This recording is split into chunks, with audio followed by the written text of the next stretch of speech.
Everyone, আসসালামু আলাইকুম। আজ আপনাদেরকে তৈরি করে দেখাবো হাঁসের ডিম ভুনা। আমি ডিমগুলোকে প্রথমে ভালো করে ধুয়ে নিয়েছি। তারপর আমি চুলায় বসাবো, হাফ ঘন্টা সিদ্ধ করে নেব। বসিয়ে দিলাম চুলায়। আমি 1 চামচ লবণ দিব।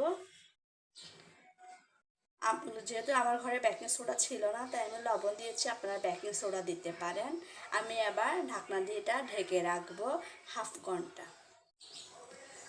যেহেতু আমার আগুন কম, তাই আমার সময়টা একটু আমি বেশি বলেছি। আপনাদের আগুন থাকলে আরও কম সময়ের ভিতরে হয়ে যাবে ইনশাল্লাহ। আবার বেকিং সোডা দেওয়ার কারণ হলো চামড়াটা যাতে সুন্দর করে উঠে যায়। এবার আমি একটি মিক্সিং বোল নেব। মিক্সিং বোলে পেঁয়াজ বাটা দিব 1.5 চামচ পরিমাণ,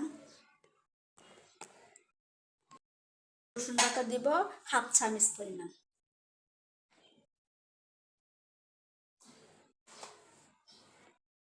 দিলাম 1 চামচ গুঁড়া মরিচ, দিয়ে দিব হলুদ গুঁড়ো 1 চামচ। এবার দিব জিরা গুঁড়ো হাফ চামচ পরিমাণ, চামচ লবণ দিয়ে দিলাম। এবার সামান্য পানি দিয়ে মশলাগুলো ভালো করে মিক্স করে নিব। এখন কড়াইয়ে দিয়ে দিব হাফ কাপ তেল। এবার সবগুলো উপকরণ একসাথে দিয়ে দিব। দিয়ে দিব একটা বড় থেকে দিলাম 5-6টা কাঁচামরিচ। এর মধ্যে আমি ডিমগুলো সিদ্ধ হয়ে যাওয়ার পর খোসা ছাড়িয়ে নিয়েছিলাম, দেখুন।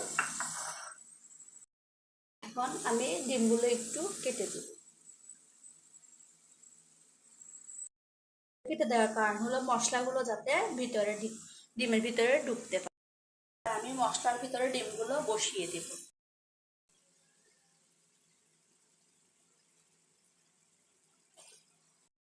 ঢেকে দেব 5 মিনিট। হয়ে গেল আমার আজকের মজার রেসিপি হাঁসের ডিম ভুনা।